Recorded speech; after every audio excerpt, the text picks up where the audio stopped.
It is July 18th, Saturday. I am here in Southern California, and I am going to teach you a bit about perspective. But before I do, I should give you a timeline, a brief history of how perspective was learned.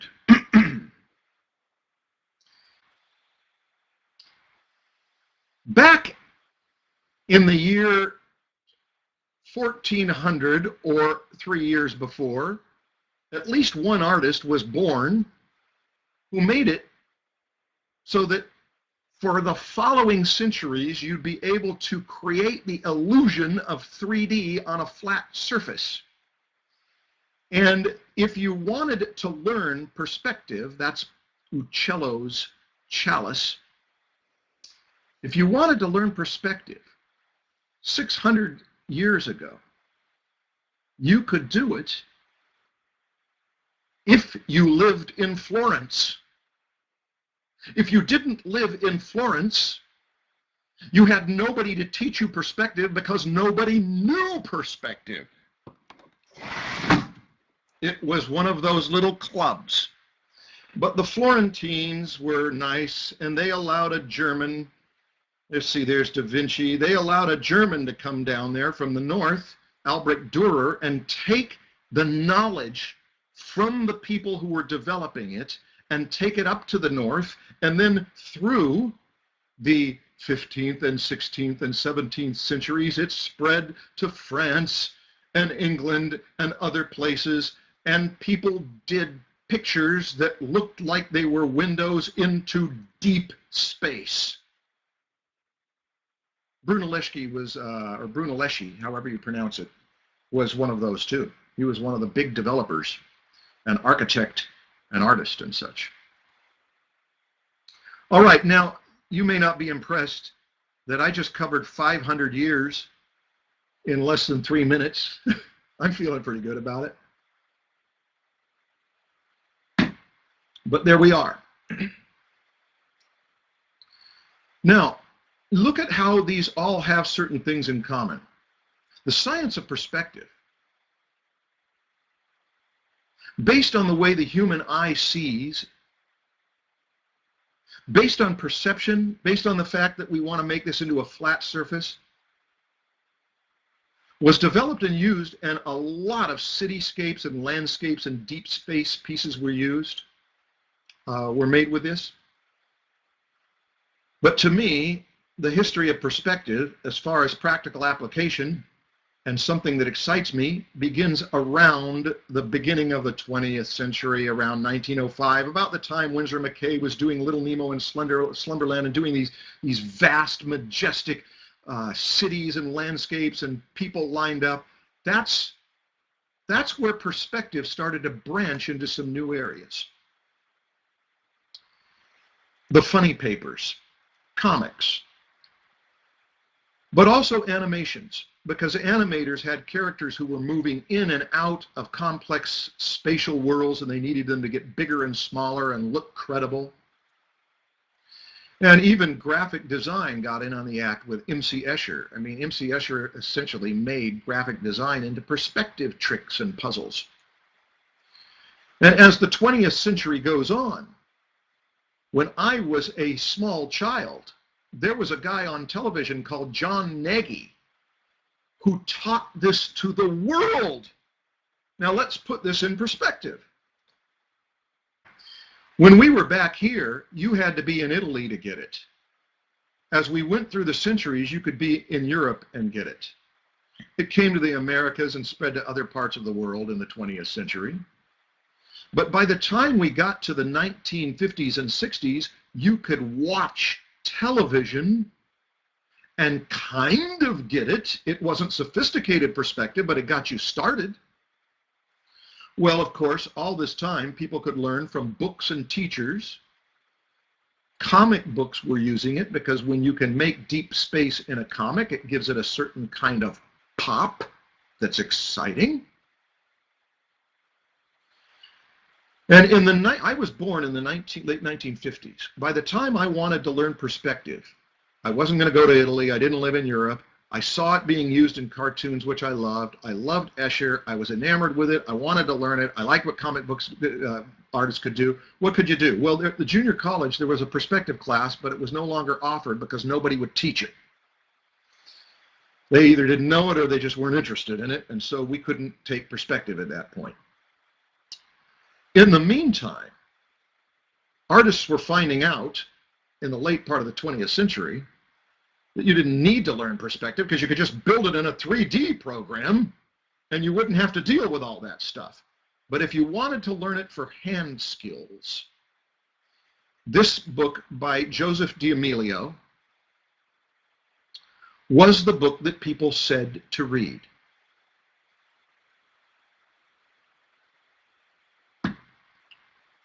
Now,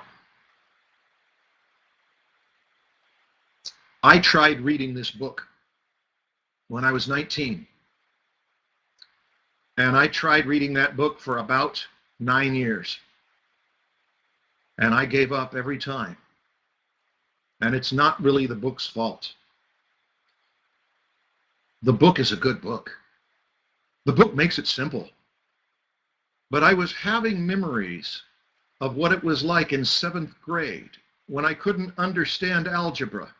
And when it became a family issue, what are we going to do with Marshall? He's in 7th grade and he is not going to pass algebra. So the school I went to created a class for those of us who couldn't understand algebra called pre-algebra, in which I learned no algebra at all because it was taught by a woman who will remain unnamed, but she was newly married and explained more to us as 7th graders about she and her new husband's sex life than was probably appreciated, or probably appropriate. It was certainly appreciated by the 7th graders, but what it means is that I enjoyed that class. But I did not learn any algebra or pre-algebra in it. It was just too hard to get my mind around this math stuff. And that's what happened when I tried to study Perspective Drawing Handbook by Joseph D'Amelio. And it was me, not the book. I recommend the book. Of all those perspective books, I'd put this in the top 3. I'll mention the others. Okay, so I kept giving up on it. And then in the late 1980s, I decided I'm going to learn perspective. I'm going to learn perspective. I'm going to learn perspective. And I volunteered to teach a perspective class at Fullerton College. The guy who was then teaching perspective those years later, I said, would you want to swap classes? And he said yes before he could inhale to say it.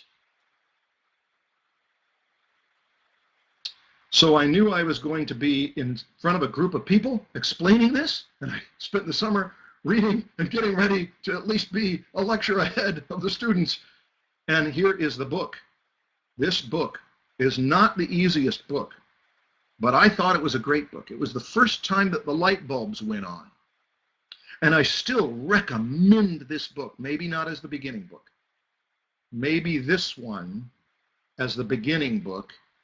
Maybe this one as the next, and then we'll get to another one in a few moments. Now,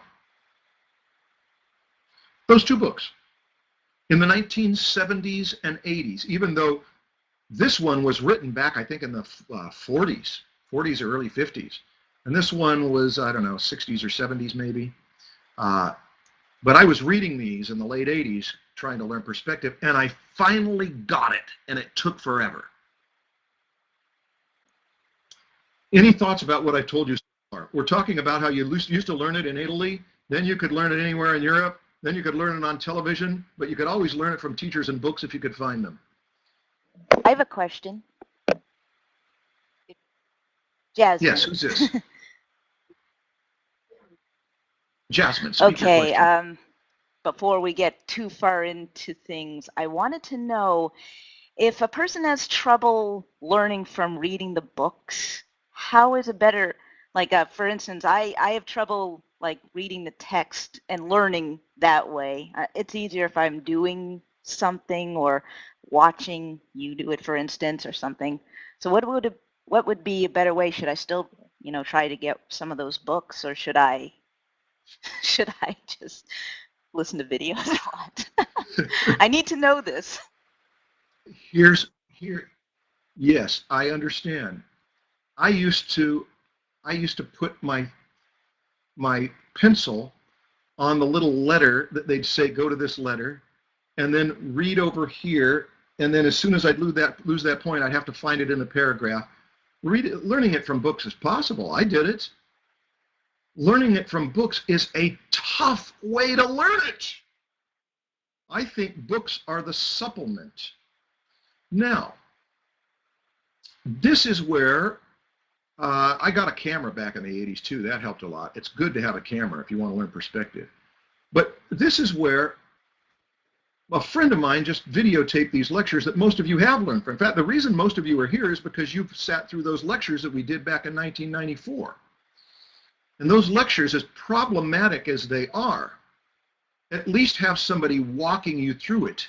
And this makes all the difference in the world for learning perspective. And when we did those, we put them on VHSs in the 90s, and they cost a fortune, and then put them on DVDs, and they were still pretty expensive. And now you guys can buy them for 12 bucks. You already know this. I don't need to pitch them to you. But that way you have at least somebody walking you through so you see the lines happen one line at a time. Now, I am going to give you another book, Scott Robertson's book. Most of you know who Scott Robertson is. This is the definitive book right now. This is the book that is the advanced book. It takes a ton of concentration, but he's going to give you the advanced stuff. And it just came out in the last couple of years. We're talking about getting an education in the 20th century. This is the 20th century. Look at that draftsmanship. Look at that understanding of form with cross contours. Look at what the computer knows. Remember that, look at those dates. This is 600 years old. That's amazing. That's what this technology is based on, is the old knowledge of perspective, and here are some ways you can learn it. Now, somebody did ask, how can the camera teach you perspective? Well, you've been in the lecture on camera lenses in here, and I am going to elaborate more on this, quite a bit more, in the coming year. I'm going to hope to answer every possible question, working with Stan Prokopenko and doing these workshops that we're planning, this experiment in August with 10 students. But all of the theoretical knowledge of perspective here is stuff that the camera it records the knowledge of a picture plane. It's got a picture plane, it's got a lens, and if you want to know how to use the camera to get good at perspective, the issue is lenses.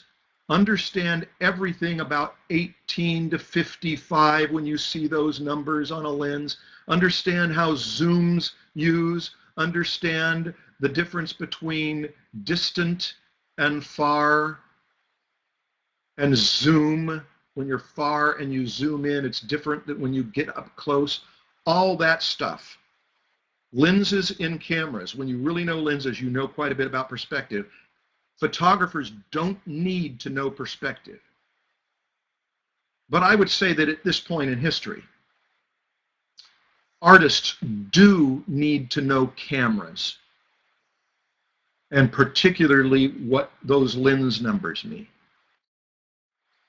Here's the way it worked. Let's cap this. Let's finish this off. If you wanted to know perspective back then, here were your options. And then the options went like this. And then, now watch this. Television brings it up like this.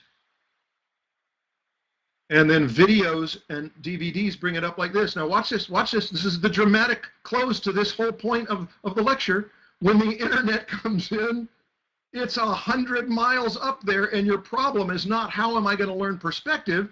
Your problem is how am I going to sort through the amount of resources that are on the internet that could keep me studying for the next 25 years and not exhaust them all. My suggestion is pick a few. And that's part of what I'm doing right here, is trying to point you to how you can save some time and go for the resources that out of the tons of resources I'm recommending. The reason you wanted to learn perspective is probably because you had a point where when you were drawing, you felt like it didn't look like a grown-up did it. It is not that drawing with the simplicity and naivety and lack of knowledge of a child isn't cool. It can be the coolest thing in drawing. The charm of naivety. But the reason you probably want to learn perspective is that when you try to control space on the flat surface, you can't make it look like you know what you're doing. And the reason you can't is because you don't. And it takes some time to learn that. Now, there are two ways that you learn it. Let's see if we can do this. Ah, that's not what I meant to do. Let's get whiteboard. Here we go. Learning perspective. There are two ways that are often not the same. Sorry for my messy writing, but I'm just going to write it because I'm used to writing while speaking. One is theory. Theory means that you have the head knowledge.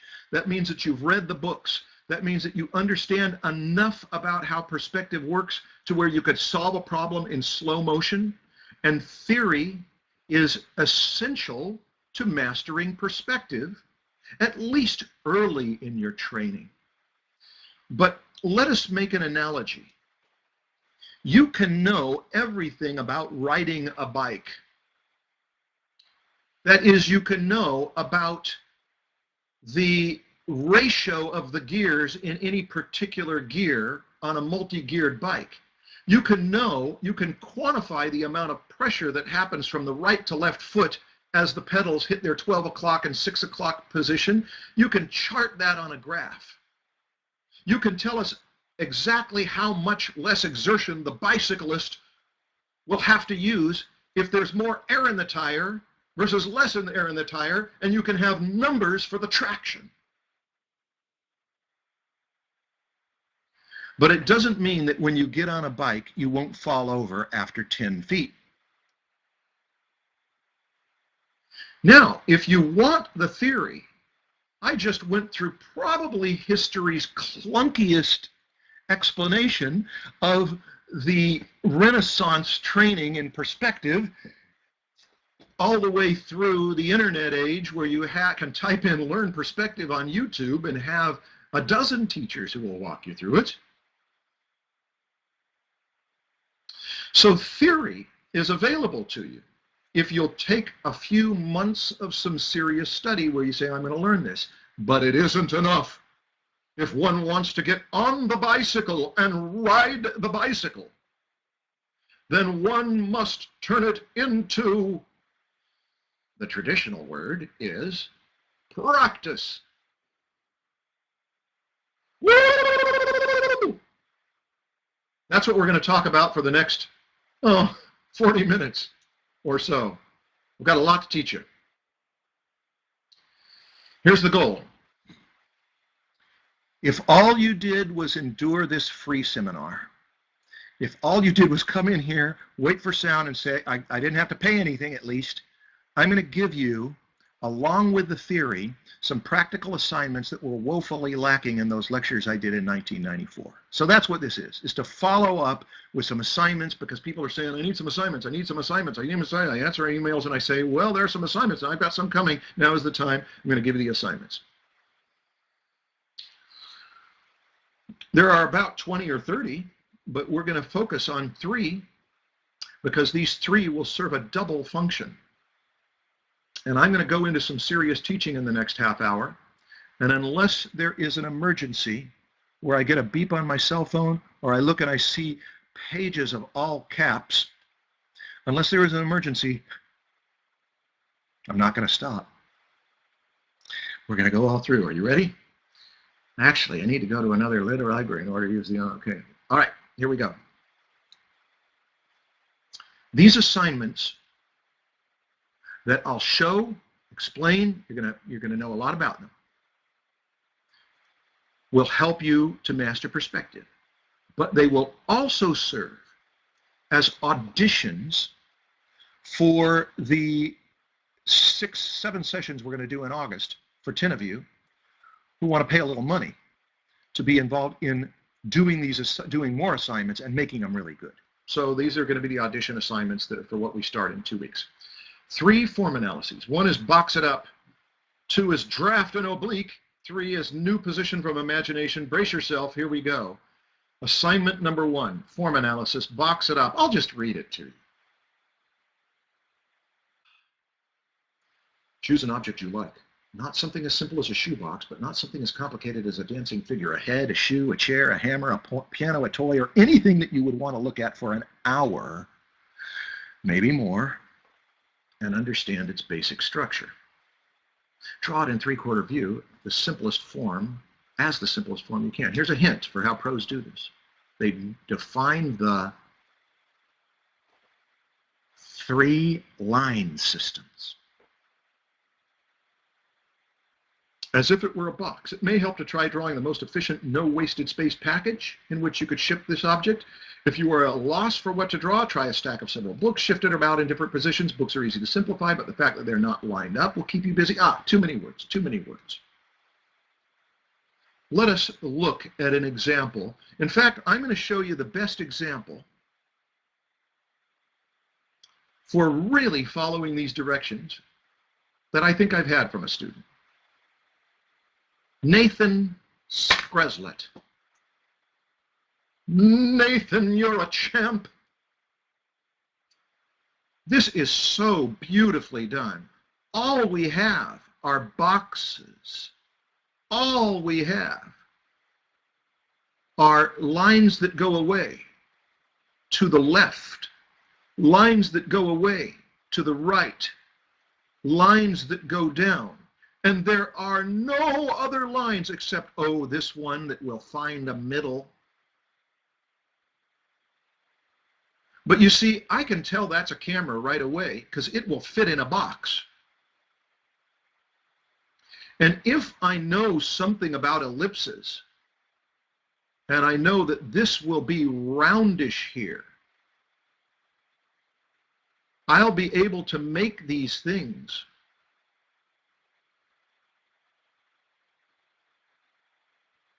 conform.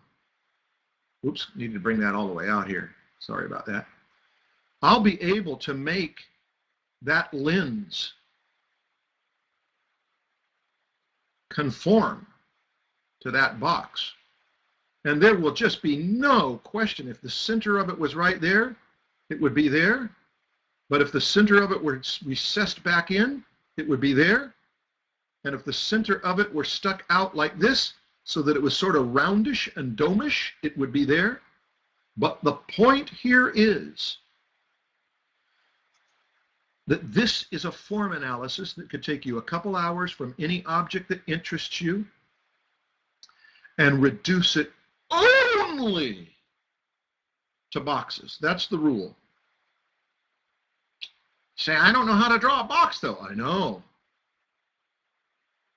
But if I were to just tell you draw 100 boxes, you'd say, why is Marshall having me draw 100 boxes? I wanted to draw cameras. And so we're going to have you draw something like a camera and try to turn it into boxes. You say, I don't really know how this thing fits in a box. I don't know how to draw the box. Now you know that you need to study boxes. Reduce every subject to boxes. Oh, look at what Peter, Peter, are you in here? Peter signed up for this class. If you're in here, say it in the chat so I don't. Look what Peter did. Peter understood this piano as a depth line and a height line and a width line. Each one of these lines going away from the viewer. And then when he decided, hey, it's not a box, look what he did, watch the screen. He put a dot back there. And to make sure that the dot was in the exact same position on the other side, he ran a line over there and put the dot in the same position where it met that box over there. Whoa, Peter is a genius. And then he can angle this to this other point, which he found by running back there and seeing where it would meet. Do you get the idea? When you reduce this piano stool to a box, and then you say, but it's not a box. But I can see that down on the ground, it would fit on a thing like that. That looks a little precarious.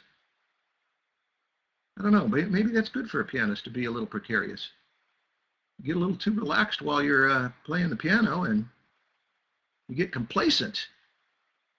And your audience, oh, I don't need to continue on. You get the idea. All right, let's do another one. Let's Mark Oftedal. Mark is not here, but Mark was in class doing this. Look what he's done. And this looks freehand. This is freehand. Oh, that's a great way to do this. Don't even use a straight edge. Try to get these lines freehand. Now, look at that one's tipped up a little bit. So that may not count for this business. But look what he's done. He's placed a line on the ground that goes off to the right, a line on the ground that goes away, and then we know that any line that goes up is a part of a box. And if you could bring that box up properly to say wherever your horizon line is, let's say it's up there. We're putting our eye level up there. Look at how if you simply carve a portion out, you can make this thing look right. That's what Ernest Watson calls the structural approach to drawing. Are we making sense so far? Mark is an awesome animator. He's worked on Pixar animations ever since Toy Story 1, I think, didn't he? Okay. Do you get the idea? I want to hear how many of you might be able to get the idea. Let's just do a box and say that that box right there would be the box. I'm putting my eye level a little lower down. Do you notice that? See how I'm putting my eye level right here, whereas over on this one, the eye level is right there. For those who can't get sound, they'll at least get the letters HL. That comforts them a little. Now, do you get the idea here? That once you have that box, and very important in doing these assignments, very important that you draw the dotted lines over on the other side, or the way Nathan did it, is you make the lines that are over on the other side really light. So it's sort of like it's frosted glass, and you can see through on the other side. And then when you want to carve out any point to any point, you can run along these line systems and find any point that's over here by running it along and matching it over on the other side. Now, many demos of this, Scott Robertson's done more than I can keep track of. But all of this is to say, dear students, all of this is to say that to do a form study, this X, Z, and Y is the basis of all of it. And that way, that's why you don't want to start with something that you're trying to put all the complexity with. Start with something like this. Well, I'm gonna try something else. Let me see if I can. These drawings are so wobbly. I'm going to try the line tool. Let's see if that works. Ah, yes, it does work. Nope, it doesn't work. Here's what I'm going to do. Folks, as messy as my lines are, doing what we can here, do you get the logic of this? And do you see that Matthew Cook took the time to do this, even though they weren't all right angles. He's got some bevels built in. He's got an inclined plane built in right there. Sorry. If you do a really good version of this where you understand it and you've taken your time and you can draw over to the other side, that is great exercise. And you can gradually make it more complex. All right, I've made the first point. Form analysis 1. Look at how Cristina Diaz de Lezana, who may not be here, but I know that I'm pronouncing her name correctly. Cristina Diaz de Lezana. All right, I'm going to look at the chat and see if there's anything that I missed in this.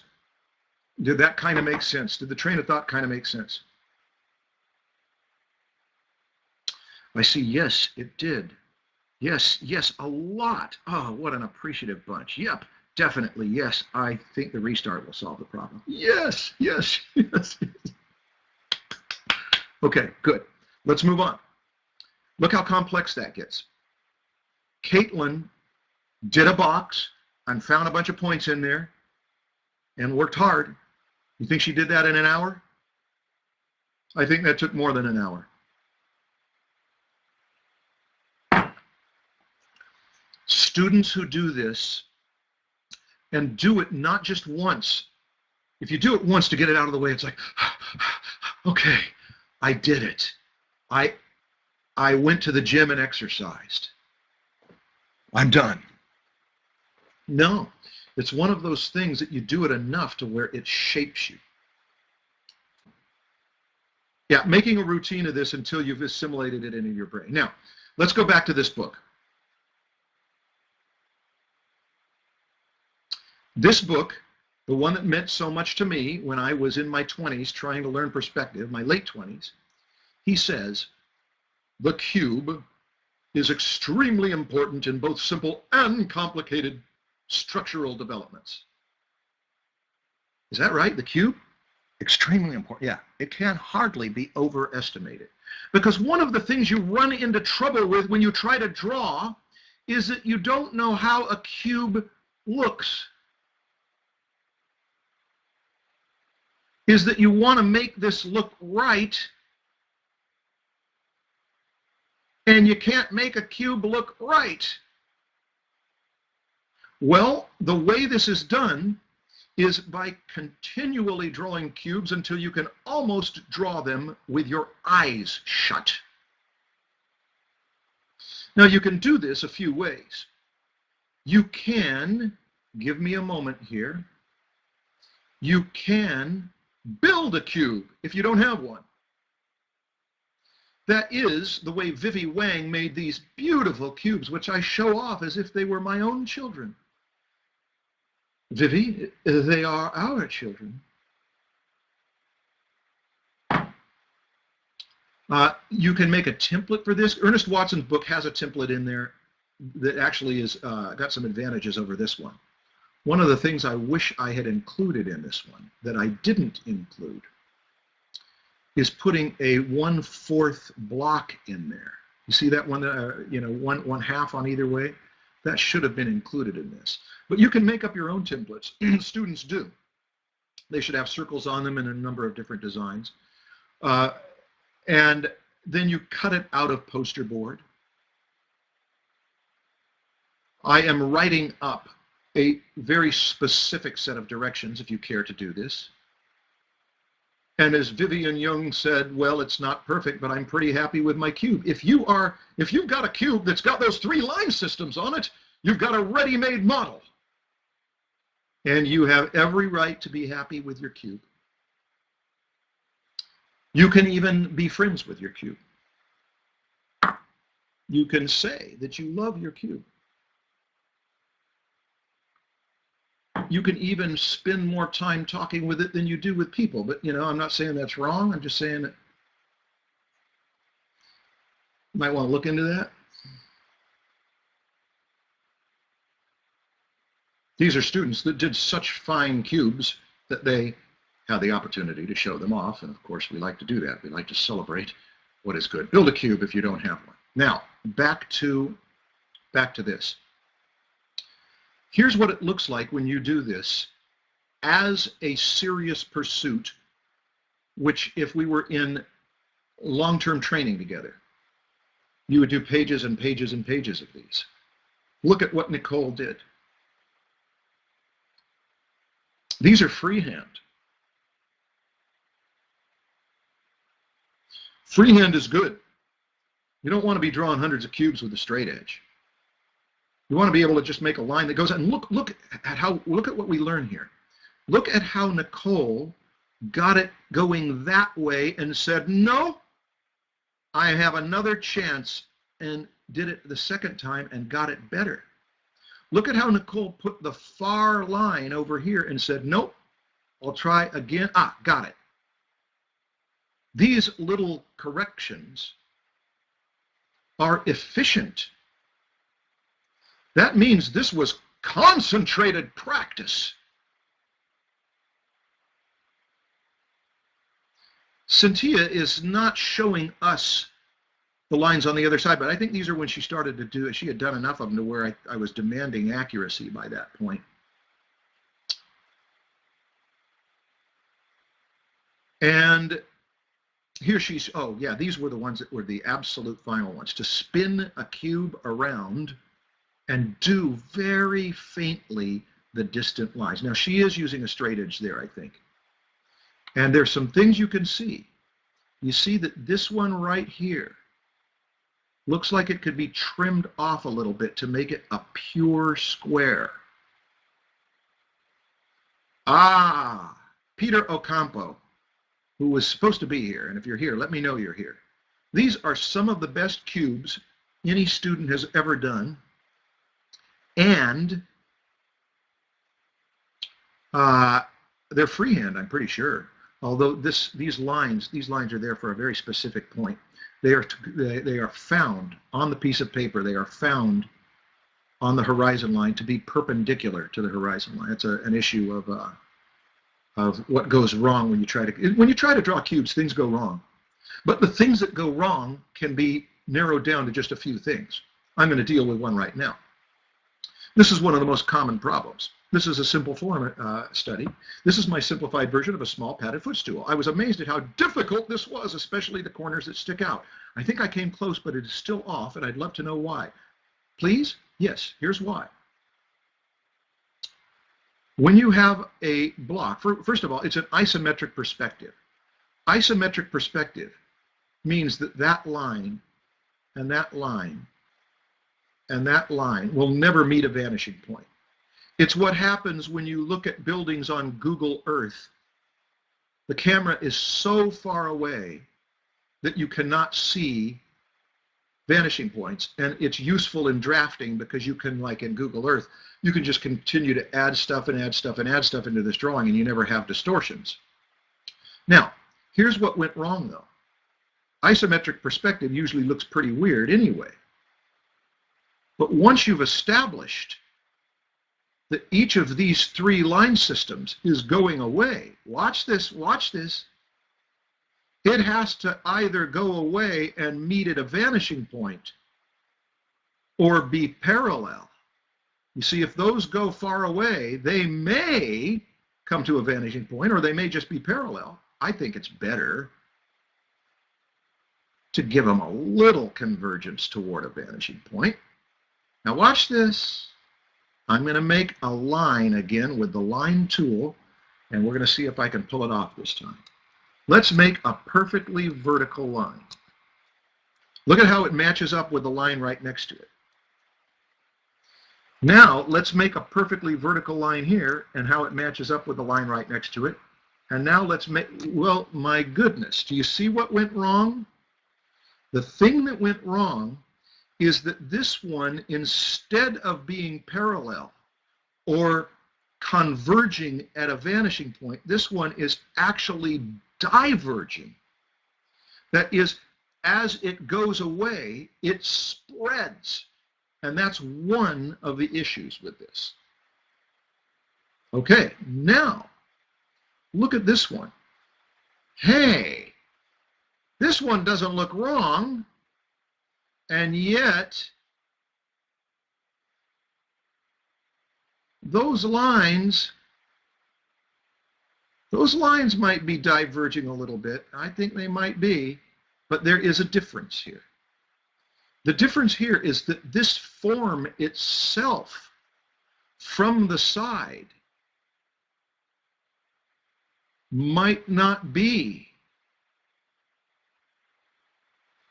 perfectly squared up. This form from the side might be tapered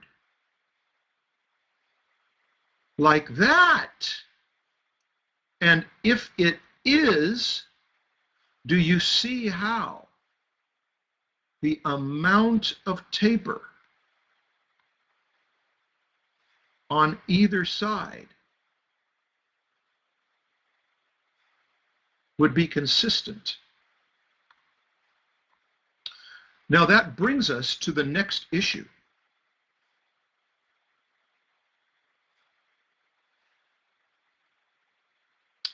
That we need to know more than one view. And with a cube, it's pretty boring, because we can't tell that the top is any different from the front, is any different from the side. But that's what's so cool about a cube, is that they are completely consistent, and it might help if we colorize them. And say, oh, okay, now I can see. Yellow's top, front, green, side, and we can run an axis through there, and we can call that X. We would see X like that. And we can run an axis through there, and we could call that Z and do a Z like that. And we could call this Y and put a Y on top of there. That's the Y view looking down. Now, notice that if this thing were to be shaped so that it cut in like this,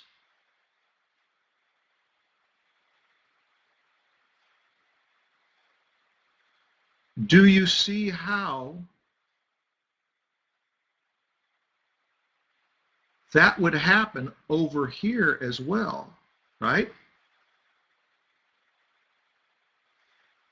But these lines across here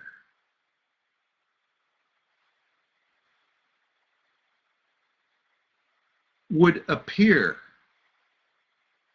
the same width as they went back from that plane. Does that make sense? I'm going to watch the chat.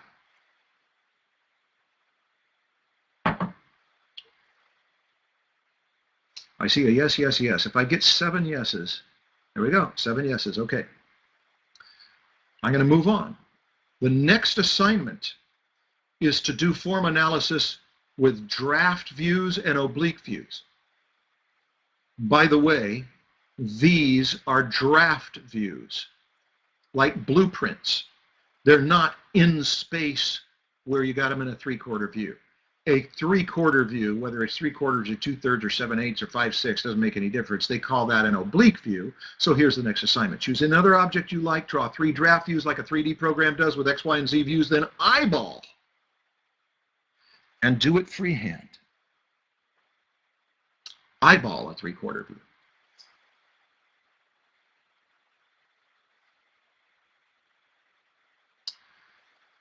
Now this next paragraph is encouragement. I'll let you read it alone to give you a break from my voice.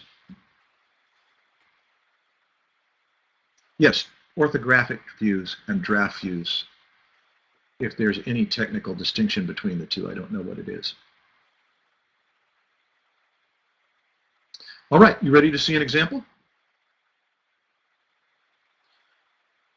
I recommend not to use a ruler because it's like learning to walk with a crutch. And you need a crutch sometimes, and you need rulers. You need rulers to get things accurate. But remember, this is not theory. You have to have a ruler when you're doing plan projections. I'll show you that in a minute. uh, freehand for sketching. As soon as you start using a ruler, it's not sketching, and sketching is a great way to start and to train. Look at what Wally did. Now, those of you who are already masters of perspective know that this image has some issues, but this is Wally doing the assignment as a student, and he is being immersed in thinking about looking down on it and thinking about, ooh, let's see, those things don't quite line up. A little more space over here, that's okay. Trying to figure all this out, trying to get it. This was a very good example of this. And he kept it simple. Let's go to the next one. Juan Carlos. Juan Carlos got very specific here. Now this, I think he did use a straight edge. Yeah, it looks like he did use a straight edge for this. And he's being very precise. And you see all of these lines, that line should run down and touch there. And this line should run down and touch there. You know what? If you were to just take a drawing like this to a desert island, or a few that are done by professionals, you'd figure it out.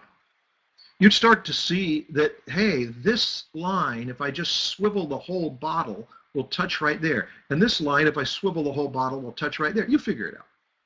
Hey, you would know that this was curved. Even though you can't see it as curved right here, you'd say it comes toward you and goes away from you. And that's it. Then a 3/4 view. And Darcy, look what Darcy did.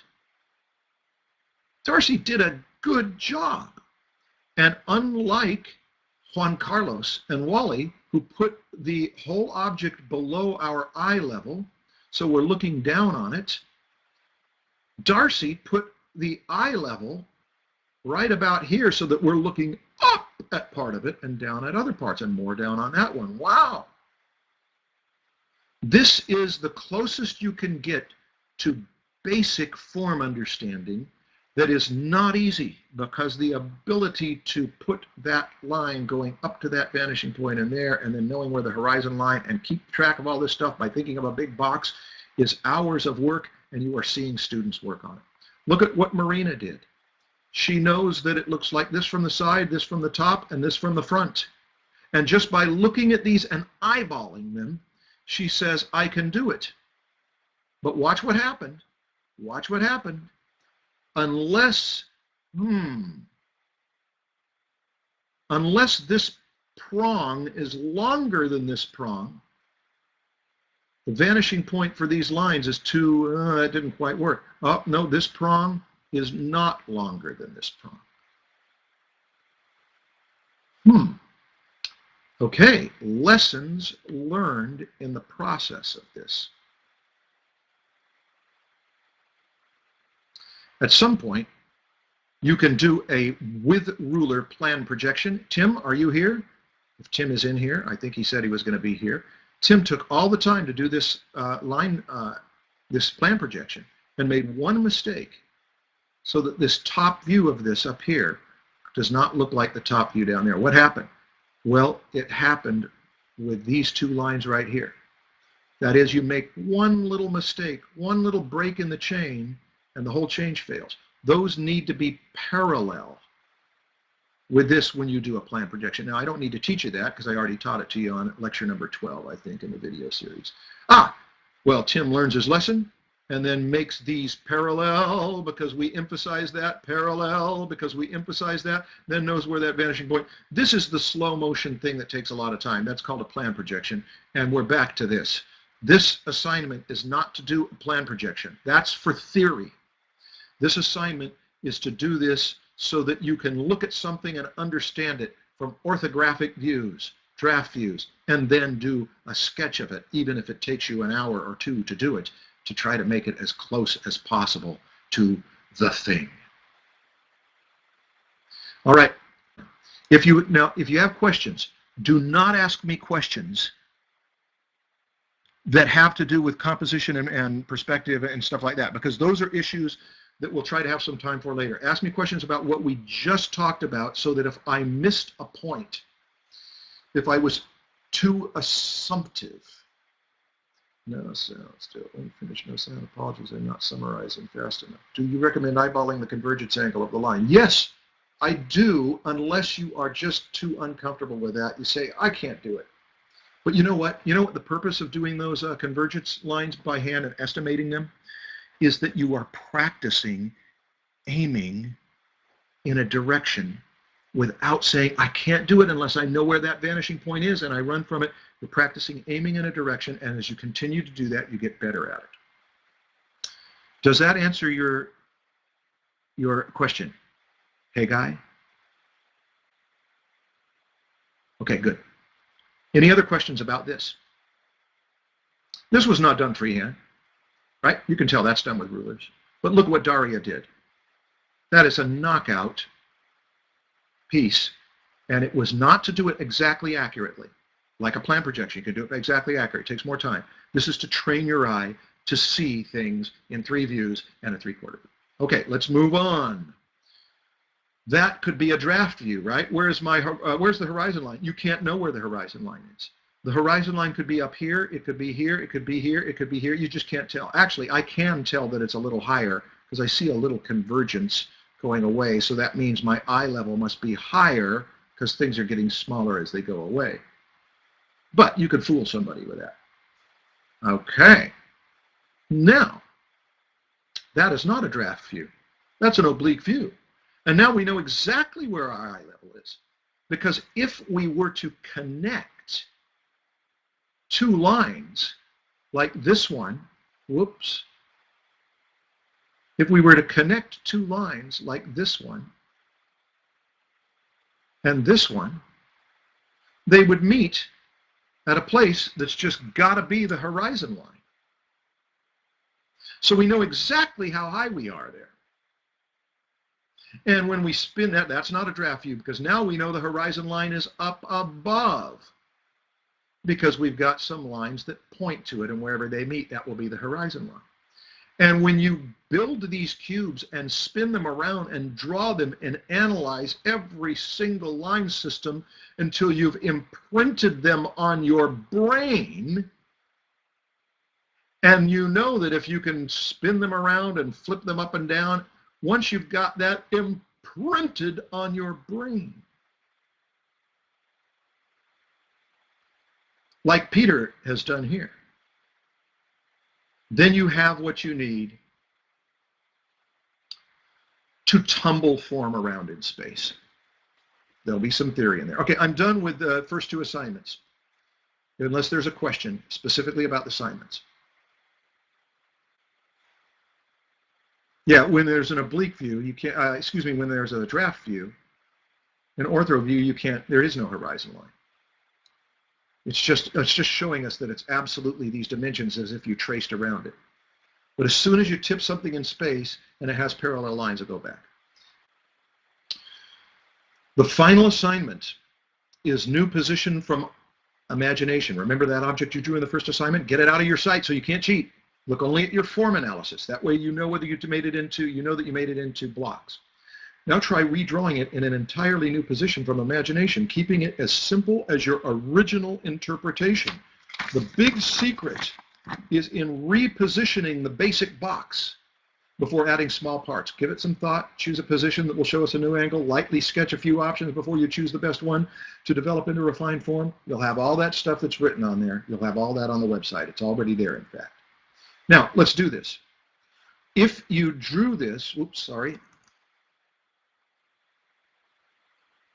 do this with pencil. If you drew this to begin as a box, and you even got the proportions correct because you knew that that was a cube and that it's a, say, 3/4 again more, that's actually I'm not exactly right, but you can see it's almost 2 cubes. Okay, well, wouldn't that make sense then? That if you wanted to put our eye below it, if you wanted to float this toaster up over your head, that you would draw a line for the going away line that goes like that. and a line for the going away on the side view like that, and a line for the height like that. And you might think of that cube and say that it's about this much more again. And you got the toaster in a position to know that we're looking up at that toaster.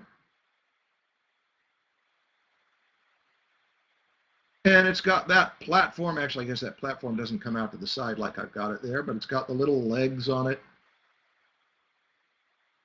And it's got the little thingamajig over here. And if you wanted to look down on it, but more directly, that is, we're going to make it so that it goes like this.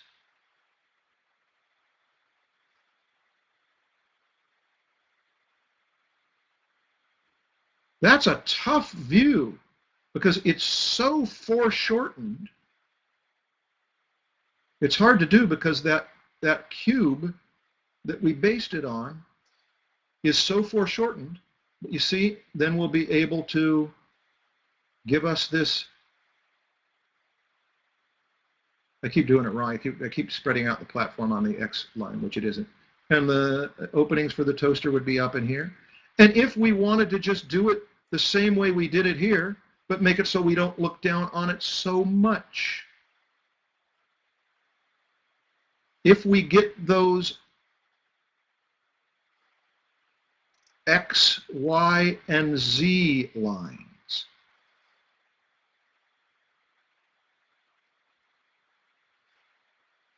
and the box that it's based on, now I'm going to do it correct for a change. I'm not going to spread out the platform on the side, and so on and so forth. There you go. You get the idea. That is your third assignment. Marcia, how do you recommend we keep proportions and measurement consistent in foreshortened drawing? Jose, here's the answer. Look at it and try to figure it out. Discern it. That is your learning. What you are doing is you're saying, when I get on the bicycle, how do I know when to press the pedal when it goes over the 12 o'clock position? Do I press right before? Do I press right after? And how many milliseconds delay can I get away with? You got to get on the bike and do it. And these are examples. Now, I've shown you a number of examples. Those are the three big assignments. And by the way, Jose, another answer to your question is, when you do this from these three plan views, these three draft views, or maybe you might even need more in some cases, and when you're freehanding this, you are on the playing field playing the game. You are in the bicycle race. It's just play. I mean, there's no stakes. You're practicing, but you're actually riding the bicycle. When you draw the cubes by the scores and hundreds, you are not in the game. You are practicing the moves. You're practicing the batting. You're practicing the throwing, the catching. You're isolating things. And look what Cynthia does. Now we've got some problems with that. That ellipse around that globe would be way more curved, but well, we've gotten started. You'll eventually put curves into these things. And when you know that wherever this line goes, and you know where that line goes because you've watched the lectures and we've explained that. I explained that 21 years ago. And you would know that that axis of that ellipse would be at right angles. Look what Jawad has done. It's done this over and over and over and over so that you start to know how to swing in an ellipse. Wow, that was a bad ellipse, wasn't it? Swing in an ellipse. Gosh, that's a worse ellipse. What is going on? The whiteboard has reached the maximum allowed size. That means I've got to start deleting things. Give me just a moment. Look at what Cristina Diaz de Lozana did. Look at how well placed these are. That would be with a ruler. That's for accuracy. That's practicing theory.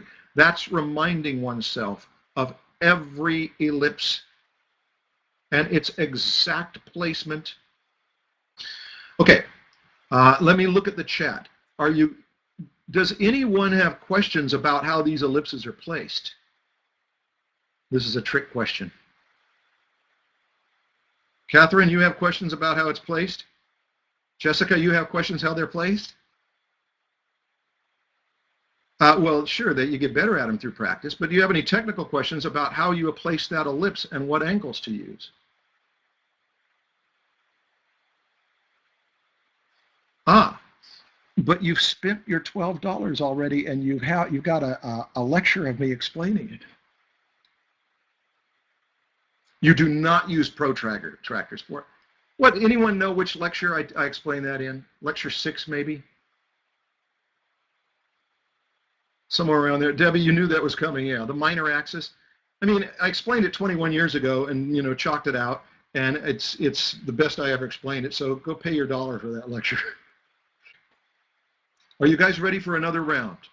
I'm going to take you through about a 10-minute round, maybe 15 minutes of making a final point. No, I got a number of points to make, but it'll be a series. Okay, yes, yes, yes, yes, yes, yes, yes. Okay. Jazz, I'm going to quickly tell you what I think about this. I can't tell practically anything about the perspective issues because what I see is all of this surface painting, which has some nice things about it. But essentially, you are coming in and saying, how's my skin health, doctor? And you're wearing such flamboyant clothes. And you are covered with makeup. I can't tell. I'd have to look through it all. Now, if you really want feedback on perspective, this could be figured out, and there's some good things going on. When you do line drawings where you're very specific, it's easy to critique perspective. This is ambitious. Jesse, you've done a lot here, and you've solved problems. But right away, I can see that there's an issue. And the issue is this guitar. Let me get a black marker. The issue is this guitar.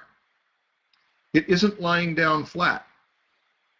I want you to see that the X lines on that guitar look like they're going that way, which means where will they meet? They will meet on a vanishing point way up there on a horizon, way up there, whereas things that are level on the ground look like they will meet on a horizon right there. Now, Jesse, it is not wrong to place a guitar at an angle. You just want to be sure that that is the angle you want the guitar. And if you want that guitar to lie down at an angle, or lie down so it's not an angle, make it level on the ground, whatever position it's in, those vanishing points are going to have to be on that horizon, and then it will look level, which it's not here because I'm not making it converge enough. But you see, I've laid it down a little bit more. Actually, it probably lay down more like this.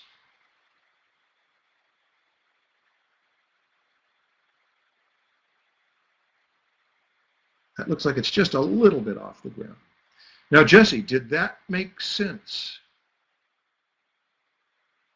Oh, Mia and Jessica, you can see the whole screen if you just go into full screen mode. You have control over what you can see. Jesse Johnson, did that help? Or is Jesse Johnson here? Where is the full screen thing? Lower right-hand corner? All right, for those of you who see this and you say, hey, yeah, I can tell the guitar is not level.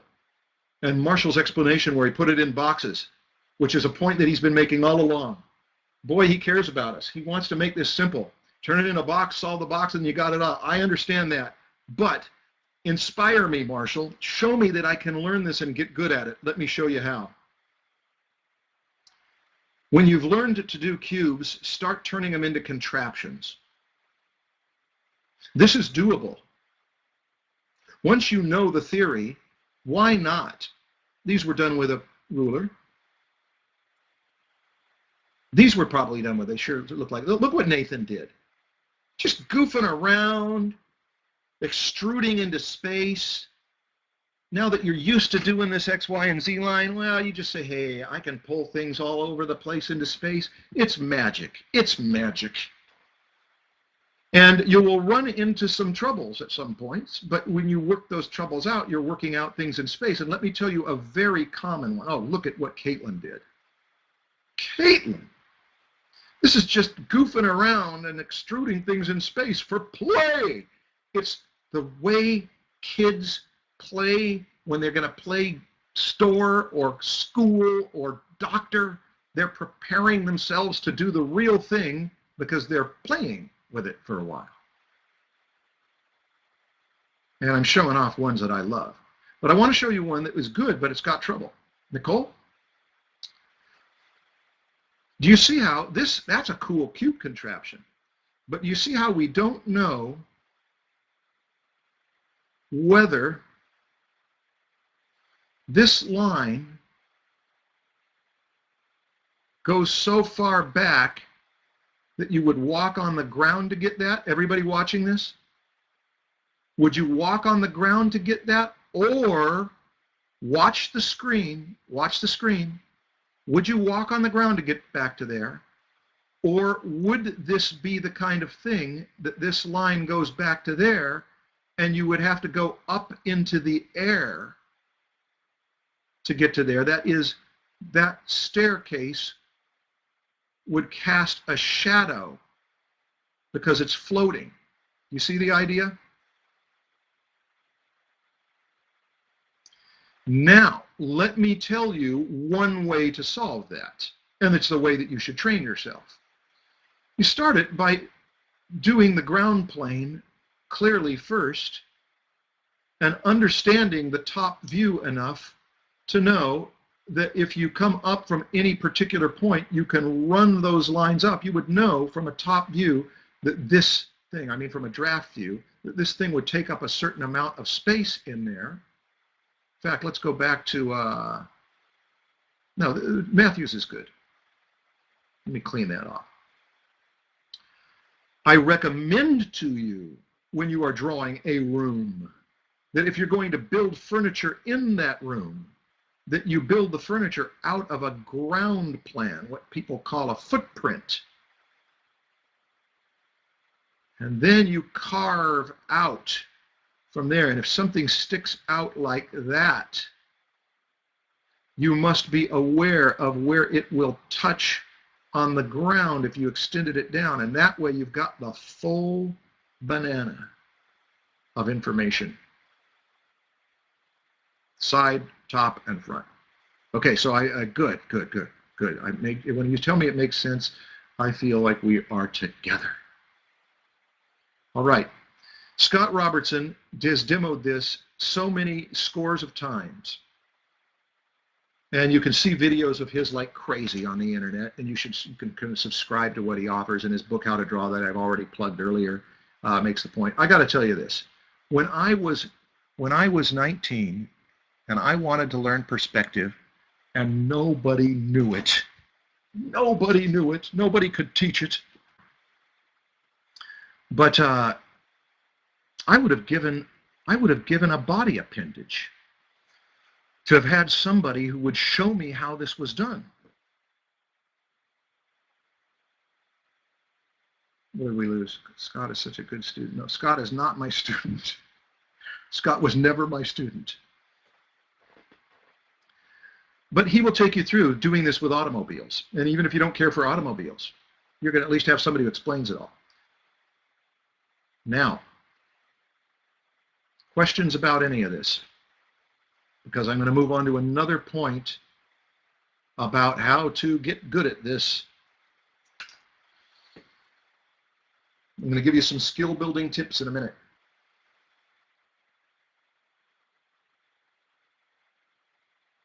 But I watched the chat to see if anybody is saying, hey, Marshall, you were talking about different focal lengths at the beginning of your lecture. Do you have reference where to put the VPs for different focal lengths? Well, Sven, have you watched the lecture on focal lengths in my video series? Because that's a start. It's very loose, but it's very clear. I'm not going to tell you specifically how to put them. You do it by doing a plan projection. Sven, did you get that? Freehand ellipse tips. Yes, freehand ellipse tips. I'll give them to you in a minute.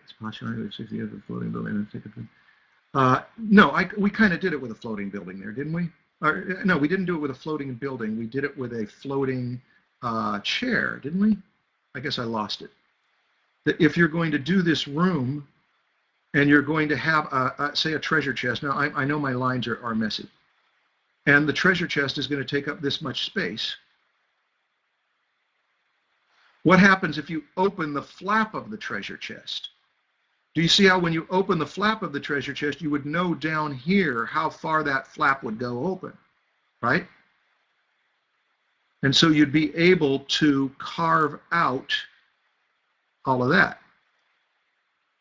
And if, of course, if the flap was right there and it was going to come down there, you'd be able to see that stuff you know from having practiced those orthographic views, those free-handed orthographic to oblique views.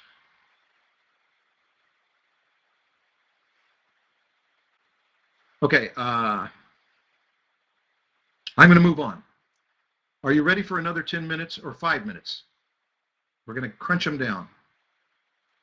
Freehand ellipses. Let me do the freehand ellipses. The way you do freehand ellipses is that you practice, oops, going way too fast. You practice them like this, slowly and carefully, until you know the theory, and then you speed up. Does that kind of answer the question? How do you swim in real time without having a teacher next to you? Well, you have a teacher next to you and you say up, out, together, glide. And you take them one step at a time. And then eventually when you assimilate it into you, you cruise through it. Okay, so I answered your question. All right. Now, let's go to, let's move to skill building tips. Here is one way to build skills. I'm going to be very brief about this. I'm going to make these colored. Put it on your calendar. When you have a calendar that has in rock the things that you must do, then you've got the other areas that you can do on your own. And if you can fit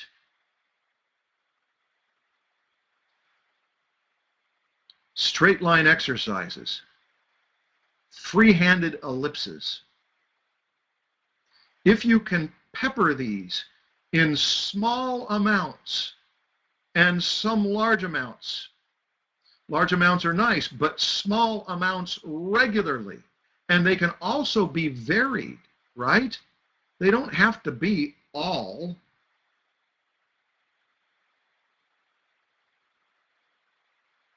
the same exercise. If you pepper it around here, you work on something, get away from it. Work on something and get away from it. Now, here's what I think is a secret. I haven't done research except on myself. When the calendar looks good, when it looks good as a graphic design, when it's just aesthetically pleasing to you, when you say, I like this design of these colors for these exercises, it gives you a structure that you're happy to conform to. You've designed the playground, and then you get to play within it. Now, that's one way. That's the disciplined and grown-up way. There's another way that some people excel and pay no attention to calendars. It is to make it convenient. How convenient can we make it? Make it so convenient that it's harder not to do it than to do it.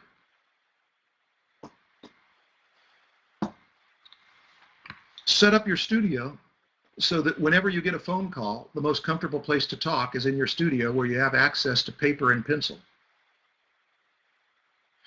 Carry a sketchbook. everywhere you go so that you have something to do when you have to endure conversations.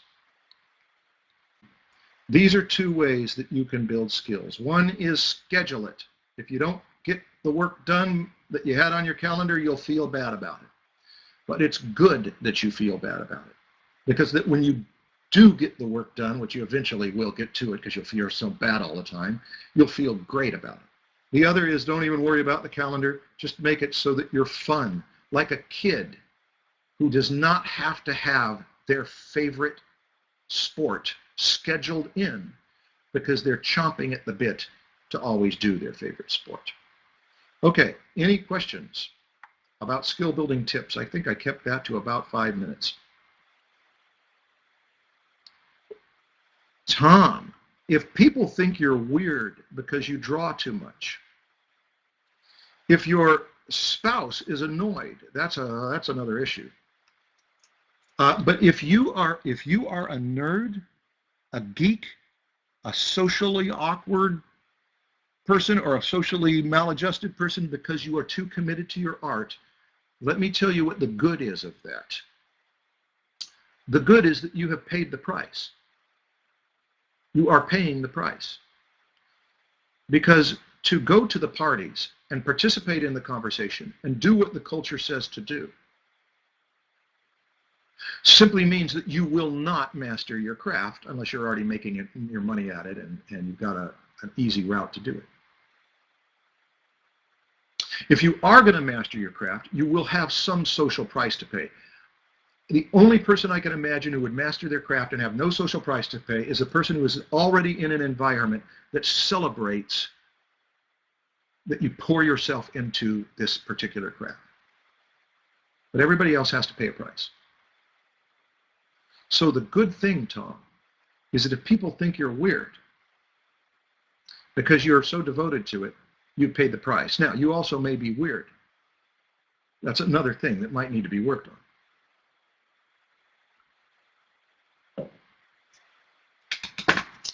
Jasmine, boy, that's a tough one. That's for your doctor. That's not for me. Okay, looks like Vera is cleaning off whiteboards. Thank you, Vera. All right, I'm going to make through another round of, we've made that point. Here's another thing you can do, and we're going to end with this. And then we'll get to the stuff about what happens next with me, if we can get sound worked out. Collect inspirations. All of this stuff we have talked so much about technical stuff here. This has been a ton of X, Y, and Z lines and vanishing points, and what about lenses and all this kind of stuff, carving things out, structural approach, pram views, the difference between orthos and all that.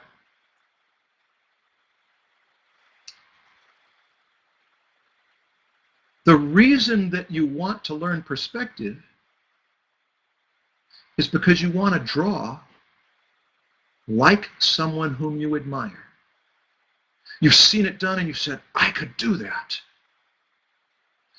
When I was a kid, classic animation was so awesome. And for all the perspective problems in there, they are masterful. They aren't precise. They're masterful. That's someone who knows it and does it freehand and makes it work. Look at the openness. Look at the openness of this ellipse as it's getting closer to someone who knows what they're doing and didn't bother to chart it out. I hope that answers the question for those of you who say, how do I do it exactly?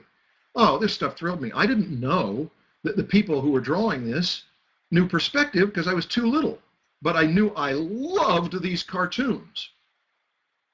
And part of the reason I loved them is not just because they were funny, which they were funny, it's because they were such great animation and their environments. Look at the door. Look at the door that has been slammed, and it's going to have movement in there as it squashes and stretches, and they know the arcs of these things that turn.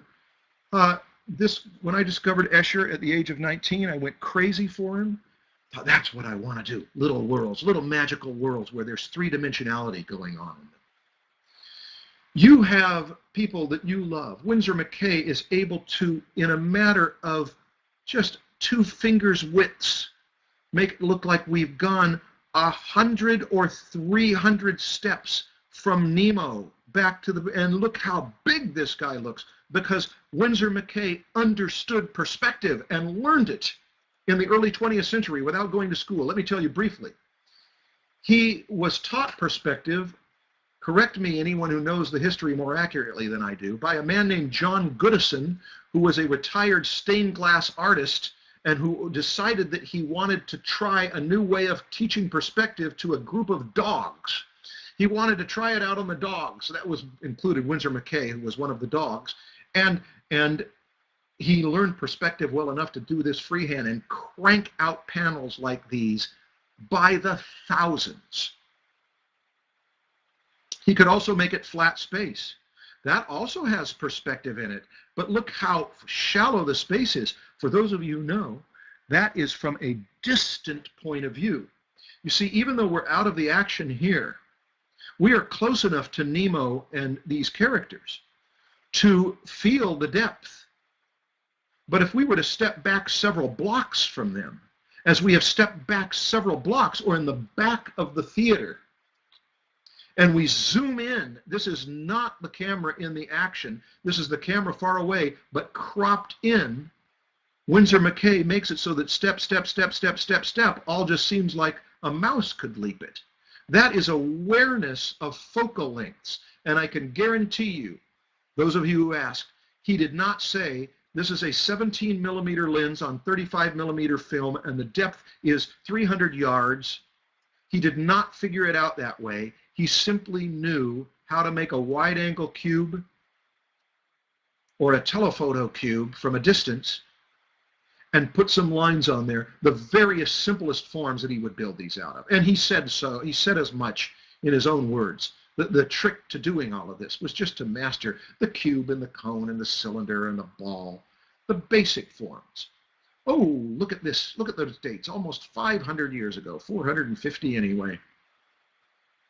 Figuring this all out, codifying it, making little worlds.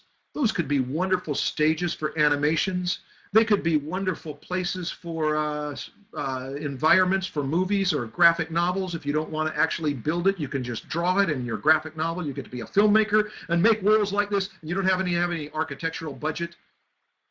You can build these in 3D very efficiently, put your head anywhere around there. You don't need to learn this in perspective, but if you want to sketch this stuff out and learn the old acoustic instrument way of drawing so that you aren't entirely dependent on the synthesizer to make your music.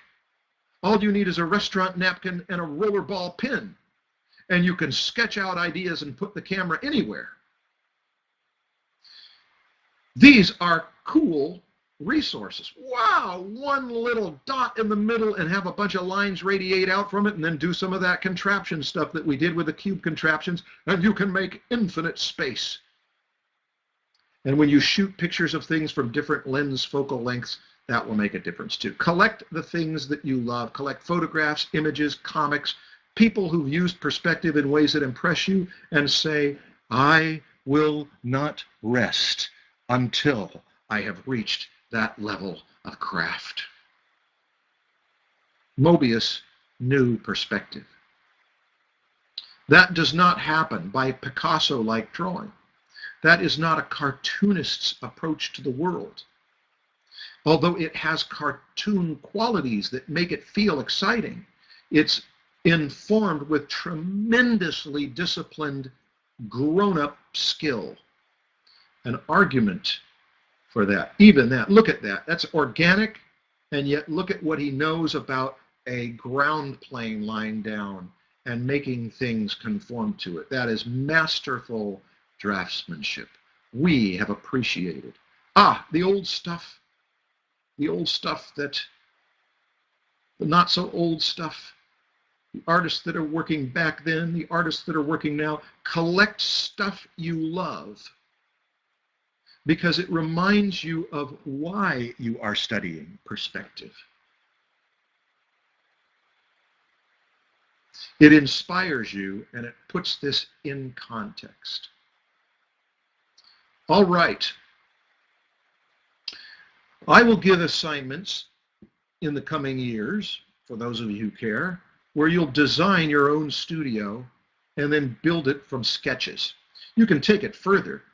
You can do plan projections and make everything absolutely accurate. But that is a finale project. Gabriella did such, beautiful stuff. Doing sketches, let's see, she started out with sketches and then started to find vanishing points and make everything accurate. Some people are doing plan projections for theirs. Look at how she figured this thing is curved. She did the thing I showed in lecture, whatever it was, 7, I think, somewhere around there, about how to place these things on there. That will be the finale project of the projects that I am going to take 10 of you through. Now, here's what's next. August 1st, and we will try to work out all the bugs. It may be that when 10 people are in a room, it's going to be different. Vera, if you want to give me the link to put in the chat, I can do that. But everybody who gets emails from me, some of you have not gotten emails from me because of spam filters or because something went wrong. I thought I sent them. But it will be at my website and on my blog. To get into this class, you audition. The assignment is to do form analyses. All that information will be at the blog. It is at the blog.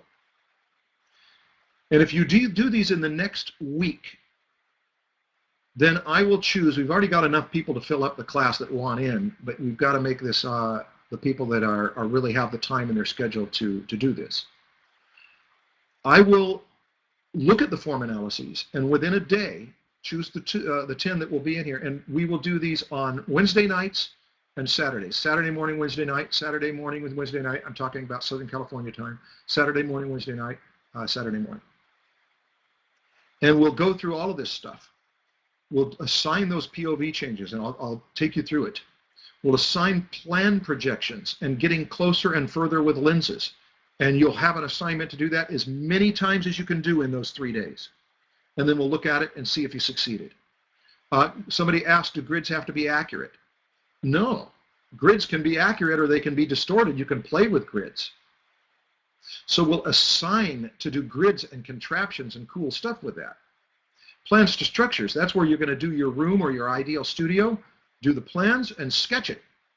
And then we'll get into refining them and then maybe some little cool tricks, feedback, and then we have a 1-hour meeting on August 22nd where that 1 hour will simply be celebration with what you got done. And Anthony, in your 94 lectures, we discussed many wonderful things. However, one thing I found missing was spheres, balls, and properly drawing balls in deep space.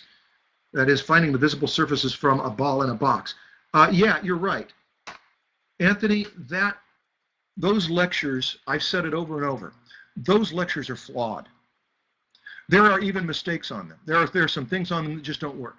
But the reason I'm selling them, and I still have them up for how embarrassing the drawings are, is that beginners understand it from those. And so what it mainly is an introduction to how it works. The spheres, we can spend another hour on spheres and really chart out where you find those lines to connect. So don't go to it repeatedly for clarification of precision and details. Go for it to clarify the way the theory works. Does that make sense? Is there a payment plan by any chance? I may have to study on my own and hope you do this. Well, the payment plan, you have to just pay the $240 up front for the 7 sessions if you want in, if you audition and you want in. But of course, the reason I did this seminar was partly to promote it. It's also so that you've at least got some foundation about how to do the assignments. So you've seen some examples. You've had me talk through. We'll do more of these in the coming year. You've got more resources than you know how to swim through on the internet. Thank you for choosing me as one of your resources for learning perspective. And those 12 lectures for $12. I mean, I want to sell as many of them as I can. So if you have friends aren't interested in perspective, tell them to just go and buy the videos anyway. They don't even have to click the download thing. You might want to get a few drinks in them first. But if you've got friends that are interested in learning perspective, have them spend $12 on me. That way I can keep doing this and do some things free. If I have further questions about the assignment, Jana, here's what you can do. If you have further questions about the assignment, you can email me from my website. But I must tell you that when I get a flood of questions that are questions that I've already answered, it's frustrating. So only ask a question if you are in a position where you simply cannot get the answer from me from the recorded stuff and from what's written in there. And if, you can also discern. At some point you can say, what kind of object am I supposed to do? Any object. And I give some descriptions in there about what ones are good. But if you're absolutely at your wit's end, just write to me and say, Marshall, sorry to bother you with this question, but I cannot find the answer anywhere else. And if I say, yeah, you're right, you couldn't have found that answer anywhere else, I will answer you. And we will solve it. Thank you, Marshall. I so much want to learn this. I'm embarrassed with my picture I sent you, but hey, son. Oh, Jasmine, I don't remember you sending me a picture worth being embarrassed about. The audition's only SoCal Peach. Oh, anybody can be in this class. That's why we're doing it online. That's why we put up with all this issue. That's why we had all this technical trouble. Is that I've been in Southern California for 57 years. And almost all my students have been in Southern California until the internet came out. And you know what I found out? I have had some of the most incredible students in other countries of the world, so much so that this is a cool way to do it.